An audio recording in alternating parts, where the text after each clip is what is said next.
All right, welcome back to the program. I'm discussing promoting gender inclusion in Nigeria today, and my guest is Dr. Osasuyi Dirisu, Executive Director at the Policy Innovation Center. Welcome to you, Dr. Dirisu, and thank you for joining us. Thank you. Now, let's get started. I see that you're with a report, I guess, is that? A book. Yes. You know, so what is this about? Okay, I will come to that. But let me start from the basis of why is gender inclusion necessary in the country? Of course, we're a country of about 220 million people. We have almost half men and half women, as it were. Population almost the same, close to 50%. Why is it important for us to discuss this? It's really critical for us to discuss gender and inclusion. Firstly, because there are disparities. So if there were no disparities, we don't have to talk about gender and inclusion. So the reason why we need to have the conversation about gender and inclusion is because, first of all, there are disparities and there are gaps that need to be bridged.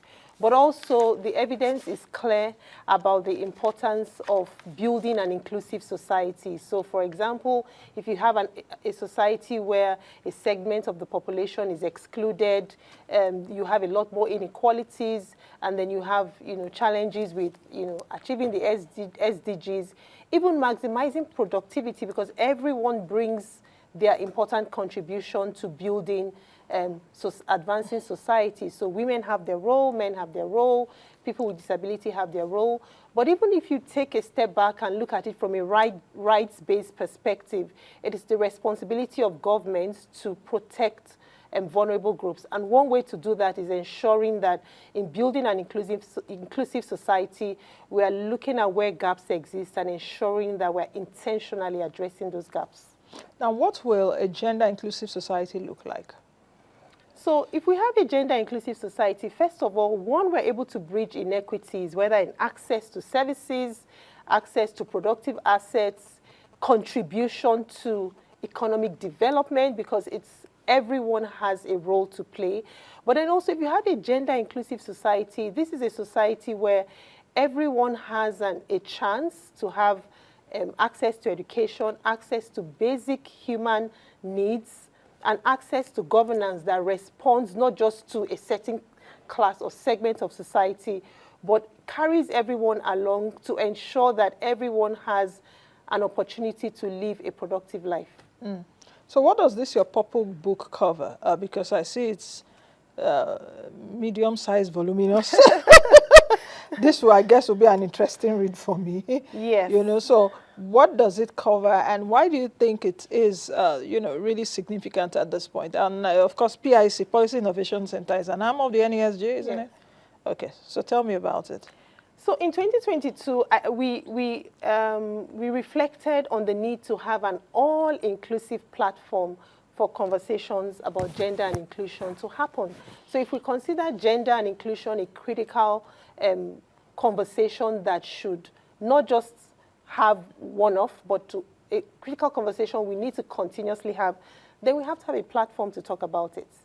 And initially we thought, okay, just immerse these conversations in existing platforms. But no, gender and inclusion is critical. So in 2022, the Policy Innovation Center hosted the first Gender and Inclusion Summit to provide that platform where stakeholders come together, have conversations, reflect on new evidence, and co-create contextually relevant solutions that can help us to look at a better gender-inclusive society, and also to support government to advance gender-responsive governance approaches to addressing critical development priorities. And so the Purple Book, we didn't want the conversations to end at the summit, because when you have a summit, there are a lot of conversations, everybody is fired up, commitment to action. We wanted to ensure that these conversations are documented. The learnings are documented, the recommendations are documented. So in simple, easy to read format, everyone can pick it up and read.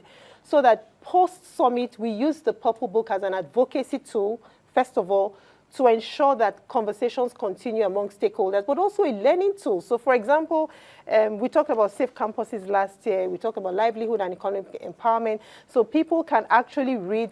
We're not trying to reinvent the wheel here. So if there are learnings here about how to, for example, build women affinity groups. Why don't we read about it, look at what has worked, and see how to adapt in other settings within the country? So advocacy, learning tool, policy recommendations, and also recommendations for program implementation. In putting this book together as a result of perhaps the discussions that have gone on in different fora, what were the key findings? Can you actually give me like 3-4 key findings that are very important that we should take note of?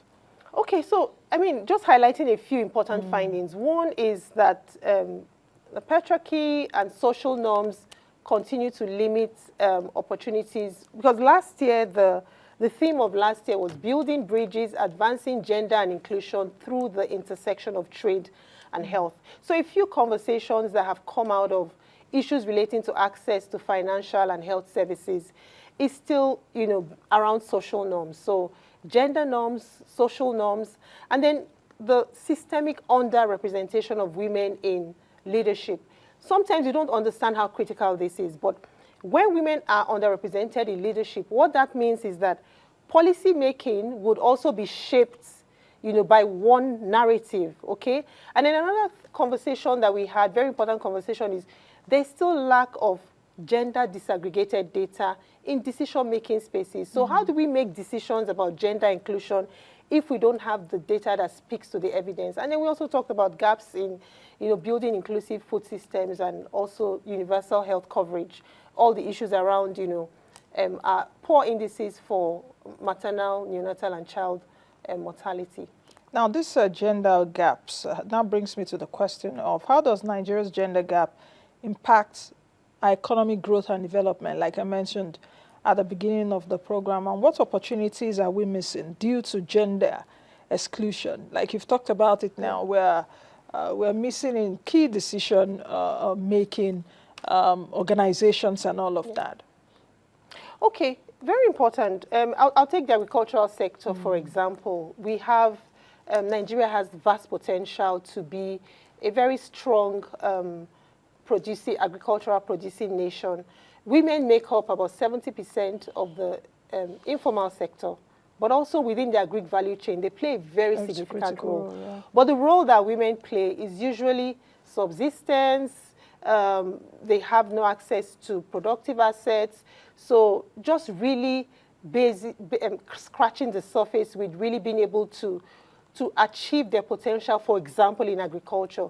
So if we have this gap, for example, and we want to be a producing nation, we're leaving a large proportion of the agricultural value chain behind if we're not intentionally, for example, thinking about how to better include women within the entire spectrum. Then you look at access to education, you have the same conversations. We have gaps in educational access, and women are also more affected. People with disability are impacted at every single level. So when we have these gaps, we leave an entire segment, but we're not talking about 5% of the society. We're talking about close to 50%. Close to 50%. Yeah. So we are actually leaving a large proportion of society behind. And how do you begin to talk about inclusive development when you don't have everyone, men, women, persons with disability, right at the table, having those conversations and ensuring that we're not thinking for now, but we're programming for 10, 20, 30 years ahead if we want to bridge the current gaps that we have. And so we're limiting our capacity to contribute and achieve the full economic potential of Nigeria as a country.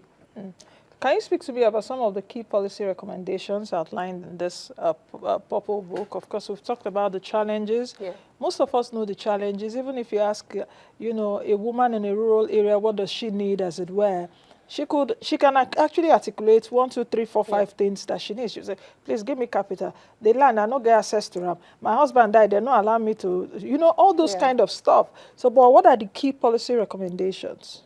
So some key policy, so 2 things we did differently in the 2023 Purple Book was, first of all, to highlight policy recommendations, but then also to highlight learnings and positive things that are already happening, so progress. So also ensuring that we're not just talking about challenges all the time, but also highlighting progress and giving people an opportunity to learn from some of the milestones that have been achieved to also impact on their work. But in terms of policy recommendations, I think top of the list is, one, ensuring that we are working closely to ensure that we're incorporating innovative approaches for collecting gender disaggregated data. It's so important for decision making because this would feed into evidence-based policy processes. So ensuring that the policies that we're making are not gender blind. So the way that would happen is because sometimes you get into the room and they say, oh, no data. Oh, no gender, oh, no data, So we're limited by the amount of information we have. So evidence-based policy decision making. But Nigeria has also made progress. So we have quite a number of policies right now that have been developed with a gender-responsive lens. What is happening to the implementation of those policies? So we also reflected more and provided recommendations on how government can work together with the development private sector to begin to operationalize existing policies. We also reflected on the systemic underrepresentation of women in leadership. It's the elephant in the room, and we're hoping, from some of the recommendations in this book, we can begin to reflect on how to improve and bridge that gap with decision making. But we also talk about community-led initiatives. Many times when we're thinking about initiatives, we do this top-bottom thing. So can we begin to reflect on human-centered approaches to working with communities to develop solutions that not only are scalable but are sustainable on the long term? And then just speaking to a few of the positive things we've highlighted here, what works for building collectives for women. We also talk about safe campuses for adolescent girls, some examples of adaptations for inheritance rights to ensure that women can begin to also have access to productive assets, and generally working more with the evidence we have to leverage traditional and religious institutions to ensure that we can shift norms that are harmful currently. Now, all this sounds so nice, but when it comes to these policies, we need our policymakers to have the political will. Yeah. We need our business leaders to do what's right. Yeah. We need our civil society organizations to be able to advocate. Yeah. We need the media also to always put those topics, front and center. How do we get these people? Because the woman that is not in the boardroom, the woman that is in the village, the woman that does not have access, her voice may be so tiny, or she could also be silenced that a lot of people don't hear. But people like us, who are front and center, people who are the civil society, business leaders, perhaps that are also females, policymakers, Ministry of Women Affairs, Ministry of Trade and Investment now, for commerce and all of that. How do we begin to get these leaders to act? And not just act, but act right and responsibly, that we can actually also see the fruits of those actions. So one unique thing about the summit is we bring everyone to the summit. So we have the leaders, government, private sector, CSOs, but we also have the groups, so representing farmers, representing vulnerable groups, so that the conversations coming out of the summit are not, are not skewed to one direction. So now that we have those collective voices, I think one thing I always emphasize is, because you spoke about this last year, you're speaking about it again. We will have to continue speaking, because that's... So is it that things are not changing? They are not changing so far? Because that was actually my next question. Sorry to butt in. Because it seems, what actually is changing if we'll be having these conversations? Yes, so I would say first of all that things are changing. I mean, in the interest of time, but even some conversations we had in the 2022 summit, we were able to walk through the year to see those conversations move to action. And that's why we call the Purple Book From Voices to Action. So we have seen progress, maybe not as quickly or rapidly or at the scale at which we expect to see. But I always, kind of reflect on the fact that if we stop speaking and advocating, then maybe we'll be going 5 steps back. So first of all, is to continue the advocacy. Secondly, continue to look for the quick wins. So what sort of entry points do we have, with political leaders, and taking advantage of those entry points to put the conversations on the table and ensure that we can also provide support in different ways to ensure that this moves from, conversations to action. So for me, what we're committed to do is continuing the conversation.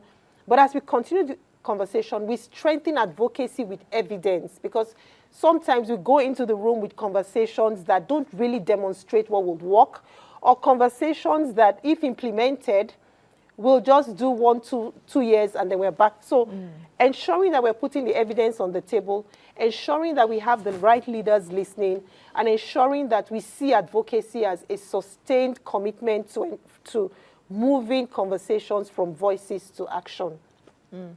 So what I get from you is that perhaps we need to continue the conversation and advocacy, perhaps because we're also a developing nation. Yes. And we're still growing. So we shouldn't, it will be worse off if we don't speak. Yes. Like sometimes I ask myself, I say, I've been doing this for a very long time.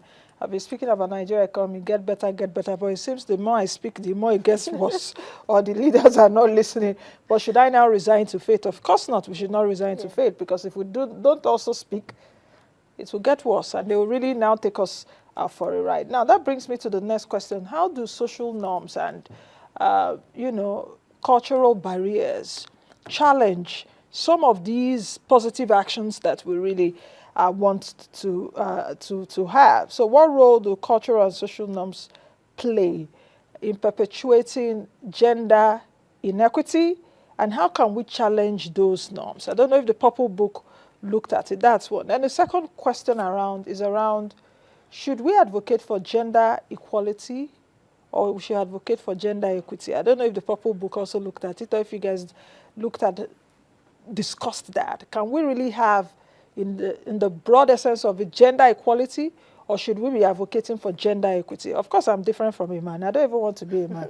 It's a whole lot of, challenge for me even being a woman, as it were. So those two questions. Okay, speaking to social norms very carefully, social norms are deeply embedded, because it really speaks to the whole spectrum of socialization, what people have come to believe and understand almost as truth, right? But we know that we have harmful social norms that limit the capacity of women, men, boys, girls, persons with disability to achieve their full potential. Now, in walking through the conversations around social norms, and one of the things we do at the Gender Summit is to also make sure we have the voices. So from the traditional rulers, male, female, and then religious leaders, as much as possible, we bring them into the conversations. So for example, at the last summit, we had conversations about in agriculture, shifting, some of these norms that impact on agricultural productivity. We had a traditional ruler on that panel. We also spoke about gender-based violence. And I think one of the things that we have seen works, instead of challenging the norms, head-on, right, is leveraging the collective, political and collective action, even from religious and traditional rulers who are already champions, okay, to also speak out, because don't forget that when we talk about social norms, people also want to conform within their given society, or what is expected. And I always extend that even to the boardroom and to the decision-making spaces. People come into the boardroom also with those deeply embedded beliefs. They don't leave them back at home. They bring them right even in the private sector. In private, everywhere. So many times when we think about social norms, we think about the village, but people bring the belief systems they have to work. They take them along. But when we begin to create opportunities to engage, and that's what engagement has done with all the initiatives working with different groups, traditional institutions, religious institutions, to really reflect on new thinking, the gains, what the positives with actually moving from thinking this way, or, being able to get people to begin to co-create opportunities to see the harm. And then based on that, taking an informed decision to work to improve the well-being of everyone by shifting some of these norms.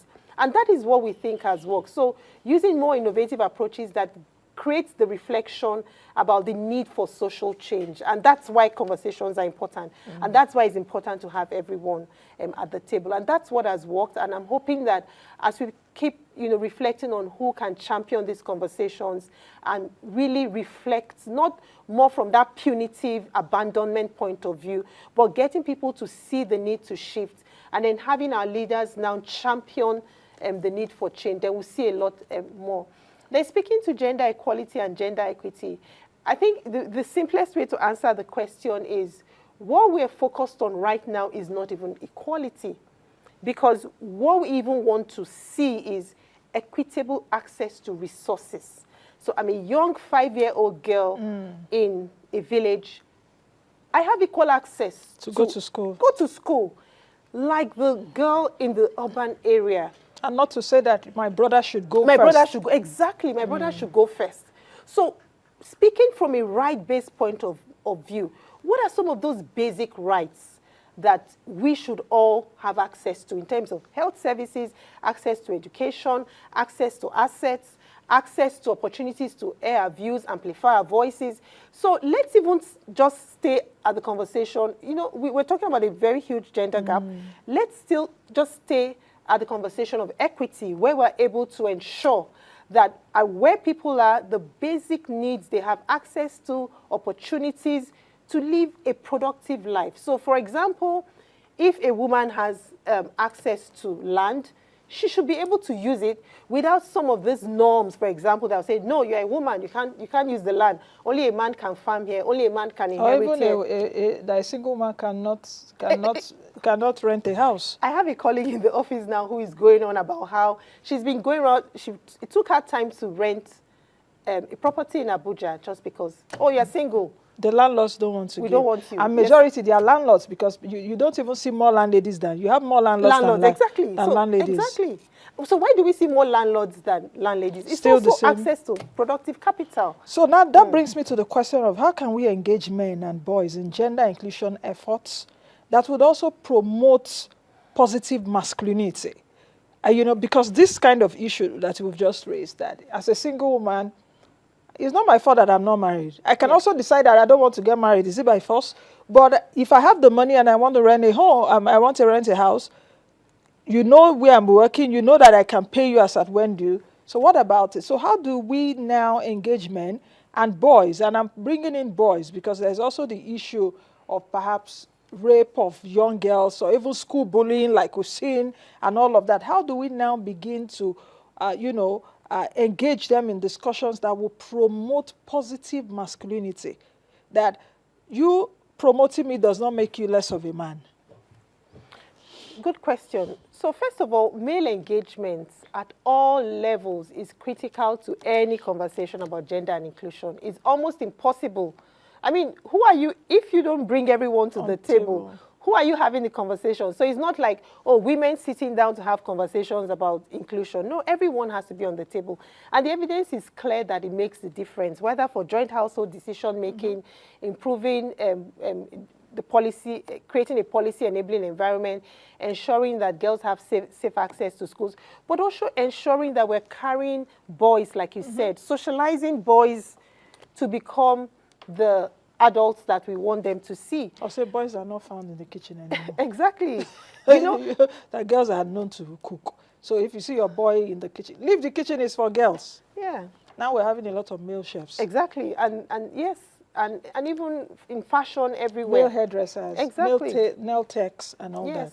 So, I mean, in the development sector, over the last couple of decades, a lot of research has gone on and demonstrated the value of male engagement. So, a lot of women empowerment programs, development programs now put men right at the center of the conversation. And I think that the more we understand the devastating consequences of not doing that, then the better we'll be able to improve gender-responsive programming in Nigeria. How do we now track, these gender inclusion actions? I don't know if the Purple Book also addressed that, because, however, we're also seeing a few things change, but they could be slow. I see a lot of men now saying, oh, when they just get married, I just want to have girls first before a boy. And I'm like, oh, what is this that I'm now hearing? You don't want to preserve your generation anymore. You want to have a girl as a first child and perhaps a second child. So you see that perhaps you're also getting a lot of he for she's, as it were. But how can we now track? Organizations such as yours should also be able to do that. I don't know if the Purple Book looked at that too. So we talked about a lot of conversations around innovative approaches for collecting and tracking data. One of the things that we are committed to doing as a Policy Innovation Center is working, like for this year, for example, we're really focused on bringing the evidence on progress made so that people can look at this and learn, what to do next. But I think it's a collective call. So for organizations working in the gender space or, in government, just ensuring that we're more intentional about collecting data, building platforms to, showcase this data. When we do our research programming, ensuring that we're disseminating the wins, the gains, the How do we track the gains? How do we track the progress? It's a big it's the elephant in the room. There are no easy answers, and I think it's a conversation that we should have in development.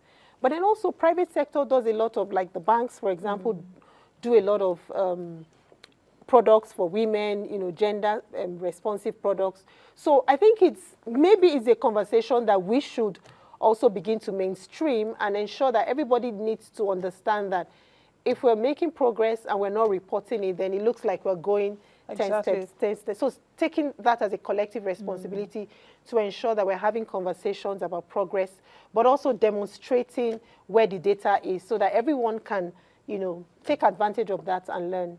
How can technology, because you've talked about innovation, of course, your Policy Innovation Center. Yeah. So how can technology and innovation be leveraged to promote gender inclusion? That's one. Then the second question is around education. How do we also look at the issue of education? Okay, speaking to technology, I think one thing technology can do for us is help us with data. I'll give you a very quick example. So during COVID, there were a lot of conversations about increase in the incidence of gender-based violence. And at that time, I was working, at that time I was leading an aspect of the UNDP Spotlight Initiative. And one of the conversations we had there was have a dashboard where we can have reporting of gender-based violence cases across the country. And so we piloted that in 2020. And I'm happy to see, I've moved on from that, but I'm happy to see that the dashboard is still active at the Ministry of Women Affairs and reporting is still going on every day. So just from creating that platform and then working with CSOs across the country, we can go to the dashboard and see new cases, what's happening. Whether it's reducing. Exactly, the type of cases that are being reported, perpetrators being brought to justice. So that platform, for example, is there. So we need a lot more of those sort of platforms. So technology, first of all, helps us to track progress because you can't be everywhere at the same time. So that's one thing technology can help us to do. It helps also with just reporting. So something happens, positive or negative, people can use their mobile phones to report. We're talking now about climate smart technology, adaptations going on in rural areas. People can report, using a text message, but also improving the livelihood opportunities for farmers. They can track, receive products, So there's a lot that can happen using technology. And I think that is one conversation that we should continue to have. We had a session last year at the summit where we talked about Hack the Future, so leveraging technology for gender inclusive approaches to improving literacy. And then your second question? Around education. Education. It's important, and it's something we cannot overemphasize because the way I like to break it down is like this. So sometimes we have conversations about, impact investing or giving women capital. And then you hear, a lot of women did not qualify. Something, we have more qualified men. And I'm like, no, the gaps that led women not to qualify was created by us limiting their access to financial literacy opportunities, educational opportunities, even access to basic information. Women will say, oh, I didn't hear, I didn't know I could get a loan. Even using the NIN as an example, we're doing some work now just trying to look at what sort of social economic barriers and social norms limit women from taking up a digital identity, because that's the precursor to financial inclusion. And some of them just don't know about the NIN. So we need to understand that the more we limit access to education, the more we're also limiting the opportunities to close the gender gap. What's the call to action from the Purple Book? And how can individuals obtain this copy? Then is there going to be a summit this year? Yes. So 3 questions. So the call to action for the Purple Book is to build a gender-inclusive society. It takes every single one of us, putting all hands on deck. It's one thing that cannot happen with just one sector of the economy. So our call to action is everybody has a role to play in advancing a gender-inclusive society in Nigeria. Yes, the Gender and Inclusion Summit would hold from the 3rd to 5th of September in Abuja, Nigeria. And within this month, we would put out a formal launch of the theme and conversations around that will happen at this year's summit. And then to get a copy of the Purple Book, just go to our website, the Policy Innovation Center, click the icon Purple Book, and then you have the link to get the book, and then you have that on your mobile phones, on your devices. Also, you could go to any of our social media pages and just scan the QR code, and then you're ready to download the Purple Book. So can I just take a look and see how many pages perhaps you are saddling me with right now? Well, it's very easy to read. This is easy. Easy to read, plenty of pictures, very interactive, simple language. I'm seeing it, 176 pages. But I mean, it's divided into sections. Yes. So you could take livelihood and economic empowerment, if that's what When you are giving me this kind of thing, you're giving me the whole to read. Of course, I won't leave some and keep us. Or you can start from access to health services or education and youth focus, something about gender inclusivity in the creative sector. So there's just so much. So much. I can see health. I can see many other issues. Menstrual period equity. Yes, we talked about menstrual period poverty equity last year. and all of that. Wow. Okay. So as we begin to round up, what would you also say to female leaders? That's one. Then number 2, legal frameworks are also important. We know at the time, was it the last Senate, that there was it the gender bill that did not pass through, and you saw a lot of women protesting. So how important is legal legal frameworks? Yes, so I think the most important thing that female leadership can do is just, first of all, see yourself as a role model. And there are many women who will never believe that they can achieve, break some of these barriers, break some of these are they even biases? Sometimes they're not even like physical impediments. They're just those unconscious biases that, oh, I can't achieve anything because I'm limited by the sort of society I live in. So I think one thing female leadership can do is just even be there as role models, right? And then create opportunities to have that conversation. So be part of the conversation about advancing a gender-inclusive society. And yes, legal frameworks are important, but just to say, going back to my previous point, that reflecting on legal frameworks, we need to bring the evidence of what is feasible, what is sustainable, what can work into the conversations about thinking through policies and ensuring that we're using that evidence innovatively to advance conversations about gender-responsive governance to improve the well-being of women. Just finally saying that when we've had all the conversations, we need to ensure that we also have that policy-enabling environment for those conversations to thrive. That's also where female leadership can come in. Bring the political will into the room that is necessary to drive those conversations and put the evidence right into the policy space. Okay. I think we've tried to exhaust some of the issues, haven't we? We have. We have. So thank you very much, Dr. Thank you Osasuyi Dirisu, Executive Director. Yes. I'm looking forward to seeing you at this year's summit. If you invite me, why not? I will, definitely. I will come. I will. Thank you very much. Thank you. Dr. Osasuyi Dirisu, Executive Director, Policy Innovation Center. has been speaking about gender inclusion and, of course, the Purple Book. I guess this will really be an interesting read. Of course, I'm taking a look at it. And we will be talking more about gender inclusion, definitely, on the program.